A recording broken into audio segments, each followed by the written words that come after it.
Hey everybody, it is Trags Mike Petralia back with the latest installment of the Jungle Roar podcast, powered by our good friends at Game Time Tickets and everyone at CLNS Media. It is my pleasure to welcome, as the NFL playoffs are officially underway, Paul Dehner Jr. of The Athletic. Does a tremendous job covering all things NFL and the Bengals for The Athletic.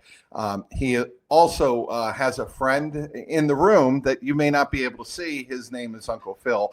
I'm a dog lover, okay? Yeah. And I think everybody who certainly knows me knows I love my dog. I love my grand dog, Janie's dog, Raja, in Philadelphia. So I am obsessed with dogs. So I'm willing, and not only willing, I am ready and enthusiastic to welcome all animals that might be a part of this podcast.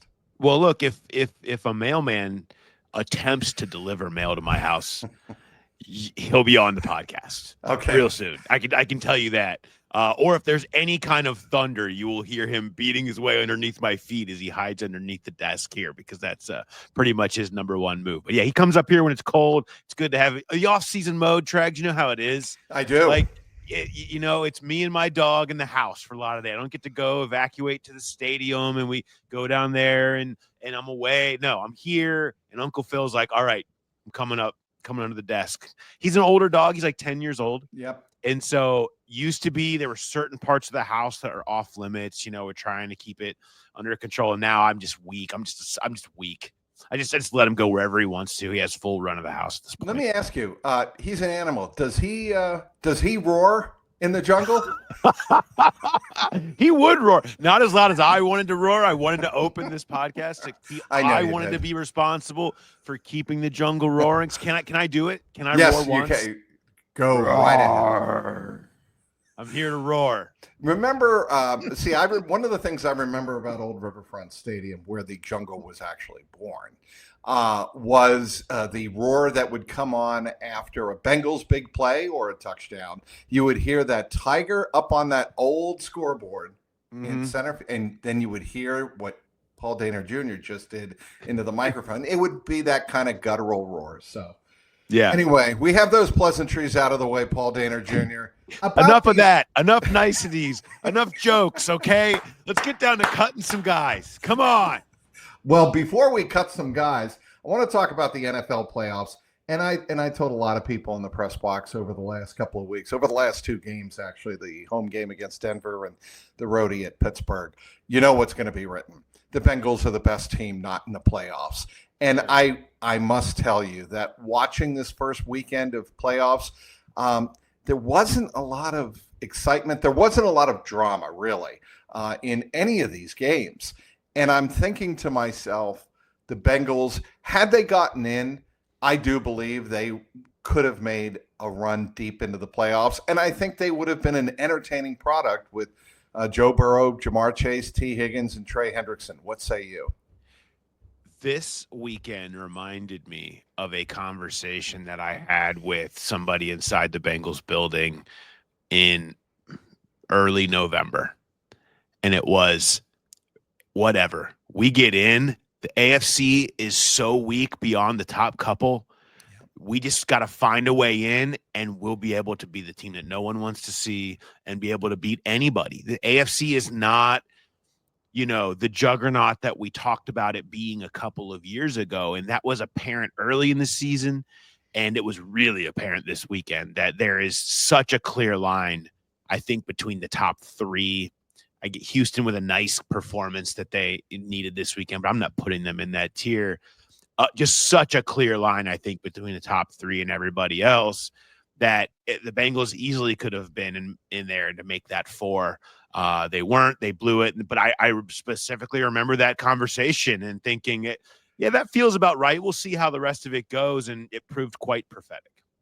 And I actually think they could have had a chance at Buffalo, that based on the way Buffalo played, obviously, on Sunday afternoon against Denver after they fell behind 7-0 on that deep post early in the game. It was all Buffalo. I do wonder if the Bengals would have had a chance in that game. I think the Bengals know the Buffalo Bills better than Denver certainly did going into that game. You we're not talking about a rookie quarterback in Bo Nix. You would have been talking about Joe Burrow. I think it at least would have been very competitive. Yeah, I think if you look at the way those two teams were playing late in the year, it would have been. I mean, the Bengals were generally competitive against everybody. I mean, they're right. They're very similar to that Denver team, but I think they would have matched up well. I think Lou Anarumo with a chance to do some game planning against a team and a player he's familiar with. I mean, arguably the best game plan. People talk about him and Patrick Mahomes over the years. I think the best game plan I've ever seen him put together was the one against Buffalo in the playoff game that they won in the snow. Yeah. I mean, it was masterful with the way they were able to contain Josh Allen and take his weapons away from him. And they're different now, and this is all hypotheticals, but I do think you like their chances. I would expect them to be there and be competitive. They would have been, and they probably would have found a way to lose at the end, which was kind of the way they were against all the elite teams. But you never know. They did find ways to win the last 2 games of the season. None of it matters, though, Trags. None of it matters because they didn't do it. They blew it, and they played like trash. Beat New England of the season in a must-win. Paul must win in Week 1. Trags, you called it. You said it. Must win Week 1, and you were right. What did you think of, by the way, speaking of New England, Mike Vrabel and the Patriots will be coming to I was wondering how long we were going to get until we got a Patriots drop in here, Trags. How do we make it 6 minutes already? 6:25 to be exact. Without talking about New England and the Patriots. Who's watching a clock anyway? I think Mike Vrabel to New England was a natural. People asked me what I thought would happen with Jerod Mayo, and I had heard rumblings inside that building, as I still have contacts back there, that it was not a good situation. Jerod Mayo was hired because there was a promise made to him by Robert Kraft, as the story goes, and Robert Kraft was going to keep that promise, but it turned into such a dumpster fire there, and he had lost the locker room. The name that I had heard from the get-go, even before Mayo was hired, after Belichick was fired, the guy they really wanted was Mike Vrabel.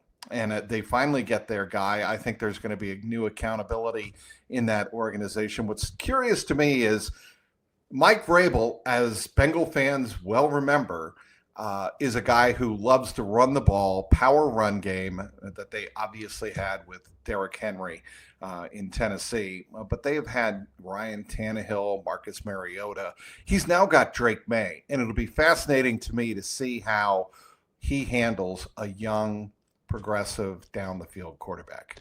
Yeah, I mean, I think that's the one knock on Vrabel in Tennessee was developing an offense and being able to be more of an offensive visionary, but culture setter, guy that knows what he's doing. He made sense there. It's the most logical fit in the entire league, has been for a while. And you can just hear the conversations there. Can we get Vrabel? Because if we can get Vrabel, like that's what everybody wants to do here, right? Right? Like that makes sense. It's there for the long term. And you just see him up there on the podium and you're like, yeah, like this feels like this is where he was always supposed to be, right? Well, and back to the Bengals. This is a Bengals podcast. And there were so many games and moments this past season. You win one of those, literally you win either the New England game, you win the Chargers game.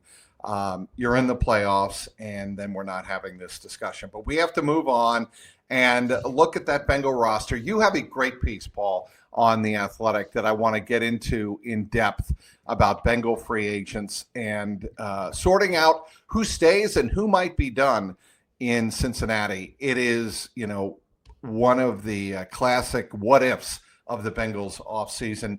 You write, the Bengals have 19 unrestricted, 2 restricted, and 4 exclusive rights free agents to decide on in the coming months. Where do you begin, Paul? Well, you begin with Tee Higgins, which is, the big fish, to the point that it deserved its own story. I was like looking to go through this list, and I was like, okay, here we go. I'll go one at a time. And I put in like the first 3 words of Tee Higgins. I'm like, what am I doing? This has to be its own. There's not enough words. You could write about it every day at this point. It's such a critical decision. Right. And it's so divisive internally in terms of, who's going to win this battle royal where the line has been drawn so clearly, I think, between ownership and Joe Burrow and everything else. So that's where you start. And I think, and I don't know what your feel is, but mine is that this is as much of a coin flip as you've seen a major decision in a long time. I think there's real arguments on both sides of the fence here. It's extremely complicated when you throw in the idea of it being connected to the Jamar Chase deal, being probably connected to a Burrow restructure, Right. and then having to also get a deal done with T, which they haven't been able to do. How much money do they have to actually do it? How far away from their typical structures of guarantees are they willing to go? What does he want to do to stay? And then on top of all of that, what if the market just shows up and is like, we'll give Tee Higgins whatever. He's the number one free agent in the market. Teams that need receivers start bidding against each other, and he has to say, am I really going to take $10 million less a year to stay in Cincinnati? That's a lot of money. There are so many variables that makes it really hard to predict. I think T wants to be in Cincinnati. I think that is the beginning of this discussion. And that is why he has a new agent. That is the basis of all of this, is that what it felt like it was gone because they knew they were never going to get a deal done with David Mulugheta. And when that changed, and when the big three started getting together and saying, we can do this, that changed everything. And now it feels realistic because he wants to be there and there is a path. The question is, do the Bengals want to go down that path? Are they willing to do what it takes to go down that path? And that is what we will all find out over the next couple of months as all these variables start to, become reality really quickly.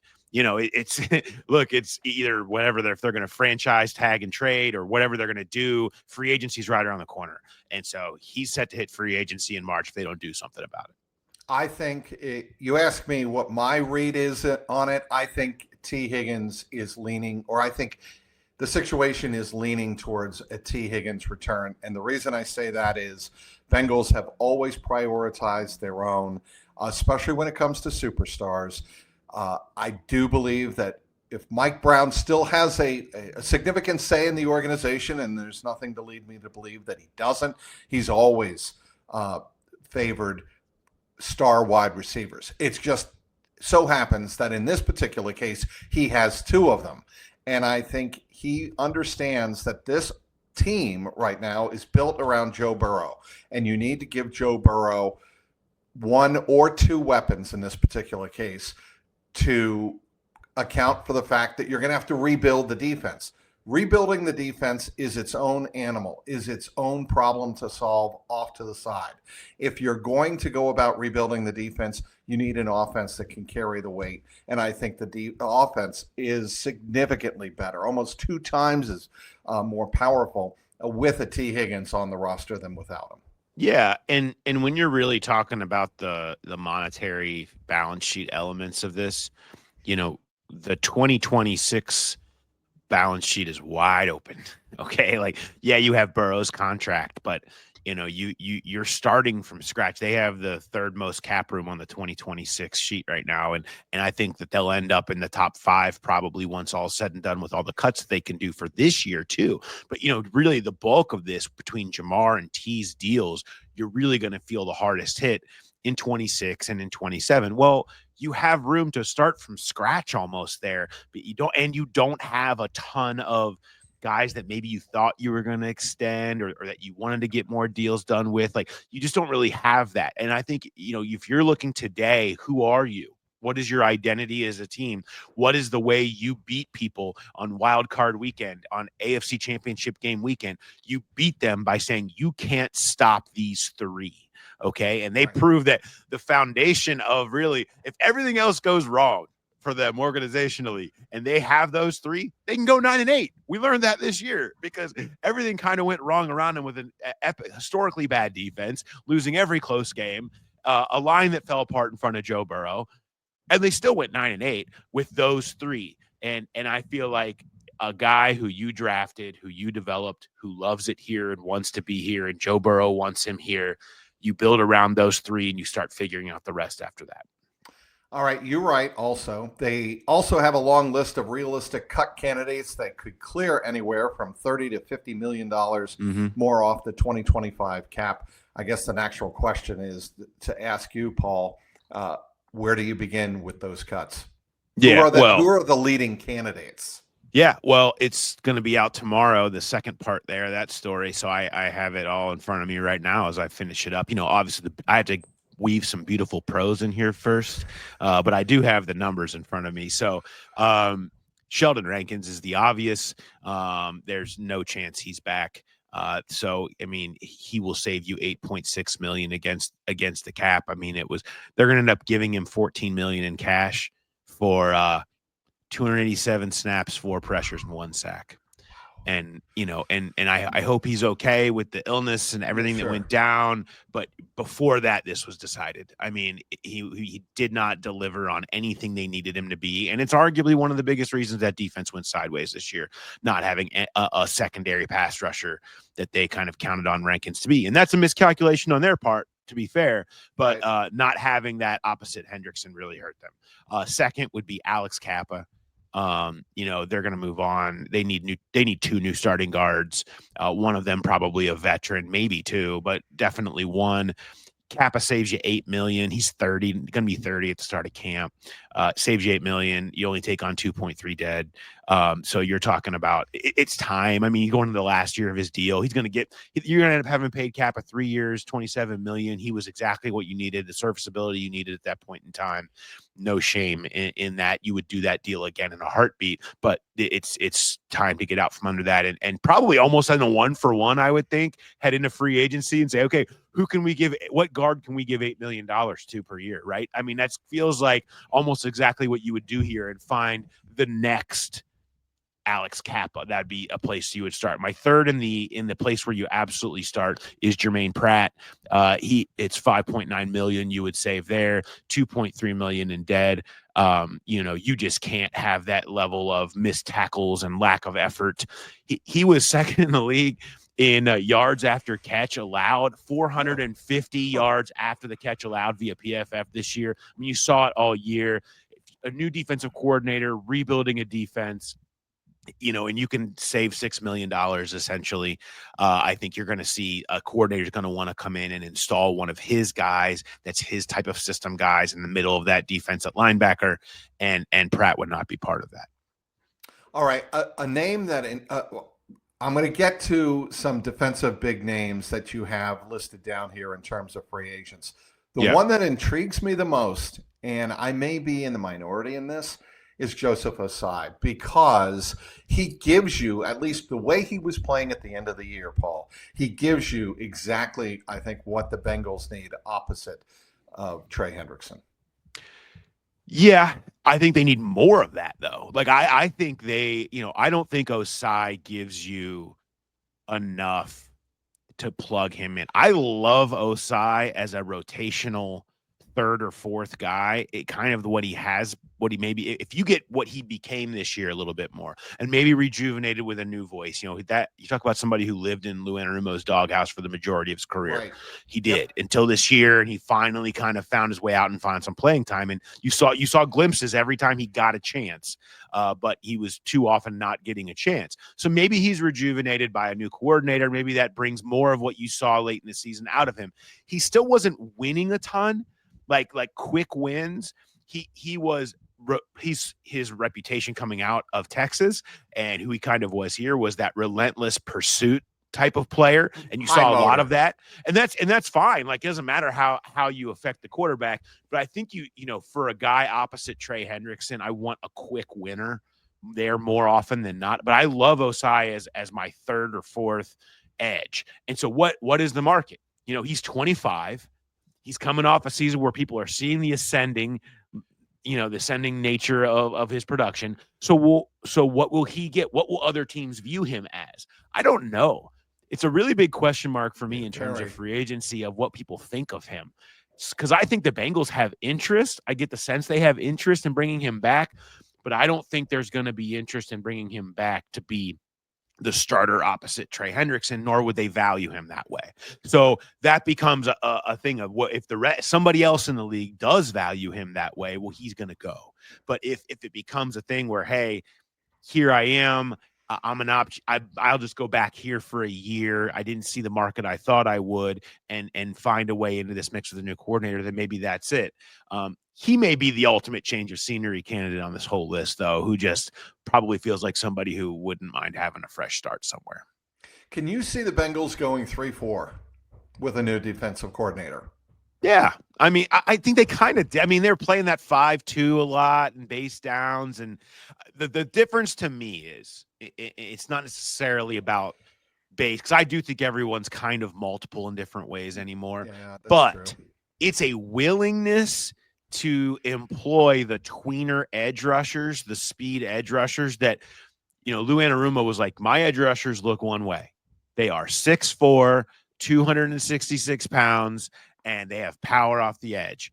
That is his style. It's a reason Nolan Smith isn't here. It's a reason a lot of the smaller guys that were more the speed edge rushers, that would be considered outside linebacker, 3-4 outside linebacker types, didn't come here or even really get a look here. Everybody they invested in or drafted looks the same at that position. That can be the biggest. I think that's the biggest difference in what you can change. You can call it a 3-4 maybe, or maybe just call it a willingness to expand a little bit more the types of players they put out there setting that edge. But I think that could be the difference that you see. And you would think so. I mean, that I don't know how much that's just a Lou Anarumo thing. But it seems like you would expect. There's just so many of those guys that come out in the draft and you see have success, in the league right now, that it seems like going that direction would be, something that a new guy would do. What about Mike Hilton? He's interesting in that I think there's two there. It's a philosophical debate in a couple of sides. It is I saw like 3 dudes that could make plays on that defense this year. There were hardly anybody, and Mike was one of them. So you'd say, do not let one of the only people actually making plays go. On the other side of it, the only way they're really going to salvage this thing defensively quickly is these young corners feeling emboldened to take over. And take over together and become a group that just becomes young, fast, hungry, become a leader. You feel like take ownership over that entire operation, okay? You can't really do that if Mike Hilton's still there because of the respect you have for him, the leader he has been. He'd wear a C on his chest rightfully. And that's really hard. I think they need probably to go. There's going to be some people in the building that are going to say, no, like Mike Hilton has been a good player. He is still a good player. He needs to stay here. Throw his coverage deficiencies aside. He's one of the best blitzing slots, and there's got to be a use for him. I think it eventually ends with them realizing that they have to give that room over to the young corners with a new coordinator. I think that becomes it. And Mike probably is the victim of that. He will get paid somewhere, and someone will want that on their team because the way he was playing at the end of the year is valuable. And so I look forward to seeing where that ends up being. I think they eventually say, we are this young defensive back room, and we're going to let these guys take ownership over it.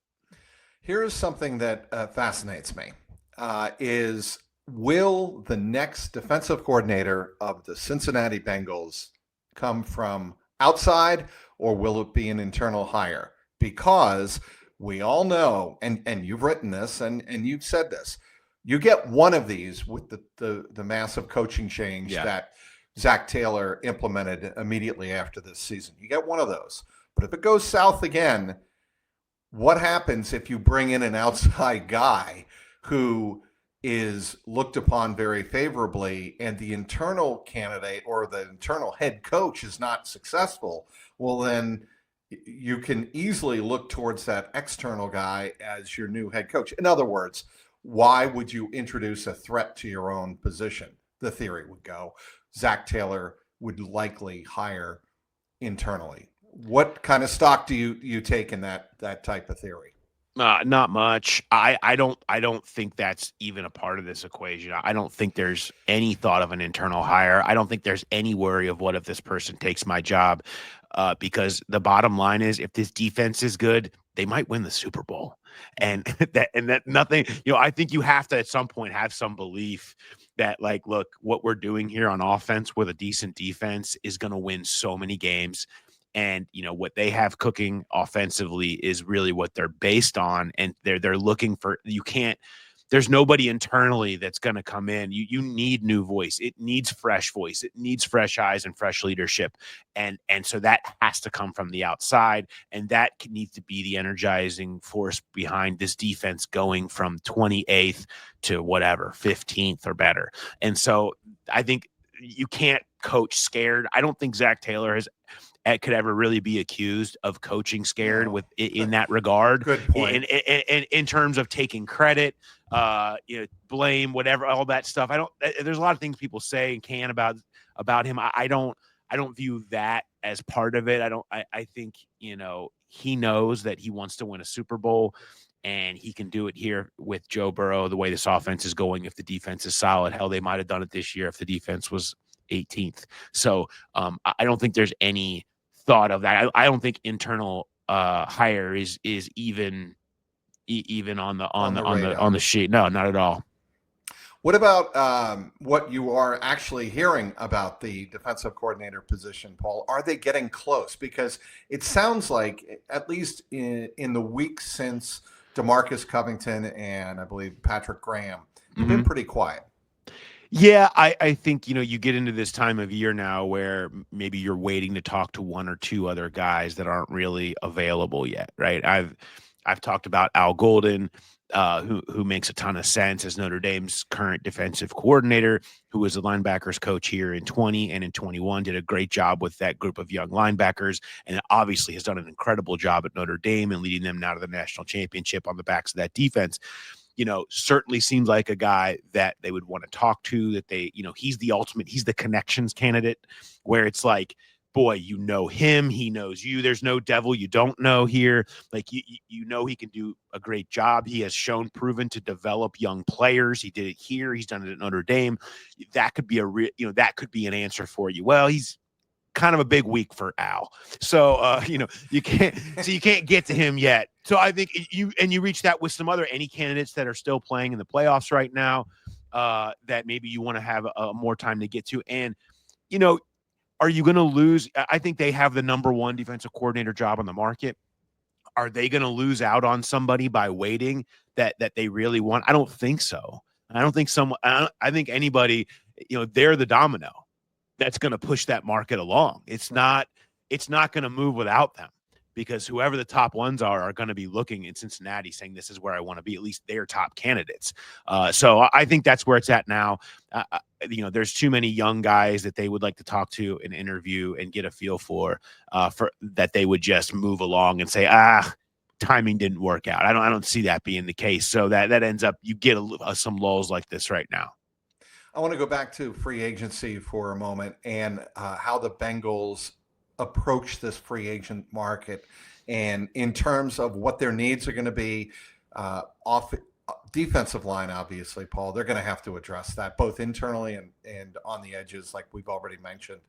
The offensive line is fascinating to me because I think you're right. I think they're going to probably need two guards. I don't know if that's going to come in terms of free agency or the draft. So in terms of where they go in free agency, and how much that sets the market or not the market, but their strategy heading into the draft. Yeah, I think there is one veteran guard that is going to be plugged in as a starter on, by March 16th. Like, I think the early in free agency, they're going to spy that. They're going to focus on what they want to get, and whoever it is their target is for the new offensive line coach, who's a great pass protecting guard first and foremost. And then after that, I think they turn their faces to, okay, maybe a bargain type of guy in a competition, plus a draft pick, plus what they have already in-house coming back. The Cody Fords, if they can bring him back, Jackson Kirkland, if he can become part of the mix. Maybe you see a bump from Cordell Volson. There's a lot of guys that could be in a big competition there. Who knows what will happen with anybody else in the building. And another draft pick comes in. Could he be a guy that could win? And you have kind of a battle royal along with a solid veteran that is there for that other spot. And I think you feel really good at that point. I mean, you're still kind of hunting potentially a successor to Ted Karras at center. Could Matt Lee become that? Is another draft pick that you could still go in a year early on that too in the draft, a 4th-round pick that could become your starting center next year. Maybe he's in a competition this year or higher, or a higher investment in that too. There's a lot of different directions you can go, but I think it feels like one primary free agent, one decent draft pick, and then throw it all together. And I think you feel pretty solid about that mix. And now depth, swing tackle is probably could use another piece this year's Trent Brown, I guess, which probably won't be last year's Trent Brown, I would think. And so I would think that you probably see something like that as well to get more depth behind Amarius and Orlando Brown. But I think it's not as far off, I think, as it looked when you watched. I think the one area that has to improve, and I know a lot of people have written about this and certainly talked about it, the scouting and the drafting, that has to improve. They have to get more production out of their top 3 to 4 rounds than they have in the last 2 years. And that is absolutely critical given what we've already laid out for our audience. And that is the pending, transactions with Tee Higgins, with Jamar Chase, with how they restructure their free agency. They're going to absolutely have to hit better in the draft. Trags, you were so kind. Do you realize how kind you just were? You said the last 2 years. I was going to say the last 12 years they need to be better at drafting the offensive line. I mean, this goes so far back. This predates Zach Taylor. This damn near predates me. And I've been around here for 15 years. Okay. Like it's wild since Kevin Zeitler, how bad it's been. And so you're right. I don't know if it's a philosophical change, if it's a new hire who's, sort of their trench consultant. I don't know, man, something. I think you need to do something there, because what's been happening and the way they've been evaluating that, maybe it's not being on the same page with your offensive line coach. And maybe this new coach can come in and be a big part of helping create a better vision. But whatever it is, it's not working and has not worked for some time now. Mims is a freak, and he may end up being their one saving grace here at this moment as far as a pick that's going to work out, because he certainly looks like they hit it with him. But there's so many fails. They have to find a way to get better there. You're right. No question about it. What else are you working on, Paul? Right now, DC search is certainly underway. Tee Higgins story is up. We have the right now going into the players that they might cut. We talked a little bit about that earlier. I think, I've got to get to it. It's very exciting, but it's a lot of legwork in the background for me. It is the mock offseason, the choose your own adventure sheet for the offseason, where everybody can go and do their own balance sheet and cut who they want and trade who they want and figure out if they can fit it all under the cap, under the way the Bengals operate, and get a true sense of what, Trags? The pie. Yes. Ooh, we love pie exercises. And it won't be long. It won't be long until maybe we'll actually get to talk to Duke Coben at some point, Trags, without having to travel to another friggin' state. Maybe we'll actually get to talk to the guy. And so when we get that, then we'll get to hear all about the pie all over again. On a serious note, when you have had the history that you've had here in Cincinnati with draft, a lack of draft production. Yeah. You need to address the fans. You need to address the audience. Apparently you don't. It's always been, let's not say anything rather than say the wrong thing. To me, that is essentially why. Because fans often wonder, why do certain organizations operate in one way? They're completely forward with the fan base. And another approach is, we're not going to say a word. We're going to let our product on the field speak for itself, for better or for worse. And that is apparently the way the Bengals have obviously chosen, but that is the way they're going to continue to operate. And, they're going to let the chips fall where they may.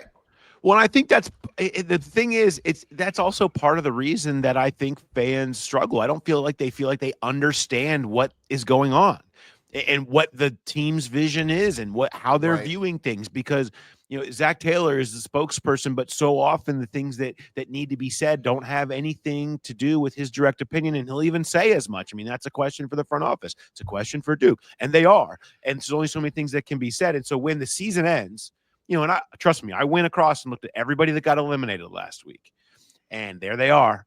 There's all the GMs, there's all the execs standing in front of their fans, speaking about what happened and speaking about what's next. The ones that didn't get, that didn't fire a coach, and the ones that got eliminated, almost all of them were up there speaking last week. And you know what? And because you have to address that. It's the point to do it with your fans. You don't need to turn it into something that happens a month down the road to two people that are able to travel to another state or whatever, or wait to the combine when that's their choice. That's their choice. But I do think the fans, the anger and the frustration that you hear vented all the time, a lot of it comes from feeling like they don't know what your vision is. They don't feel like they understand the explanation. And the moment they do, typically they feel better about it and have a little bit better understanding of when the team's point of view. But I just feel like that's not really as out there right now. Well, we can position ourselves. We can try to reach the fan base and let them know that we understand. Yeah. But the Bengals are not. The Bengals operate in the way they operate. And that is true for pretty much all 32 NFL teams. I know, speaking with those down in Tennessee, when I had one of their beat writers on, they go through the same thing with their owner. And their ownership, their front office, they will not approach the fan base. You can get, what my point here is, you can get upset about it all you want, but at the end of the day, they are not going to change the way they do business. And you have to accept that at some point. Yeah, I mean, I think you accept it, but I think this was an opportunity to change that and kind of, we talk all the time about them modernizing and operating like almost all the teams do. This would have been another opportunity to do that, the way that most teams, if you're not going to make, even a lot of teams go overboard, you would say. They've got GM out there after the trade deadline. They've got them out there before the season, and it's not like there's not available. It's not that we don't talk to them or don't hear or know their point of view.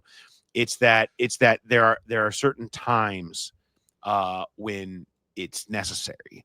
And I think the moment the season ends, and that's why almost all teams handle it that way, is one of those. And I just think they're missing the mark on that right now. But hey, you're right. It's their prerogative to operate that way. They are not forced to do so, right. and they can choose to operate however they'd like to. And I would say this in conclusion, that I do think that the ownership of the Bengals, the Brown family, the Blackburn family, are much more receptive and cognizant of player needs now, i.e. the brand new locker room investment, the investment in the facilities, than they were, let's say, 10, 15, 20 years ago. And certainly you could speak better to that than I could. Yeah, they have modernized in almost every way. I mean, they have changed 85% of things they were rightly criticized for a decade ago. And I think that's good. It's progress. They have done those things. And this is a minor version of those. I mean, it's not necessarily even a huge deal. I just think it's, this is one way that would seem to make the most sense. And specifically right now, when I think fans feel very, lost and not really understanding quite what's going on or what exactly your plan is, and feel like, honestly, that you can't sit here and talk about accountability for players and all the accountability talk that goes on throughout a building, and then when the season ends, there's no accountability from those who made the decisions about this personnel group that failed. He is Paul Dehner Jr. He does a tremendous job and has for years and years and years for not only back in the day, the Inquirer, but now certainly the Athletic. He is host of the Growler podcast. Will you be on location, by the way, with any events upcoming for the Growler podcast? Or no, we're back in house now again. We're just cranking through all the off-season stuff right now, but I'm sure once we get closer into free agency and draft season, we'll be back out there again. And we did a big draft show last year, and so I'm sure that stuff will be coming up. So plenty of time to get out there. Well, he is Paul Dehner Jr. Paul, thanks so much as always for joining me on this edition of the Jungle War podcast, brought to you and powered by our good friends at Game Time Tickets and CLNS Media. For Paul Dehner Jr., my name is Mike Petraglia Trags, and you know the tagline, keep that jungle roaring. Roar.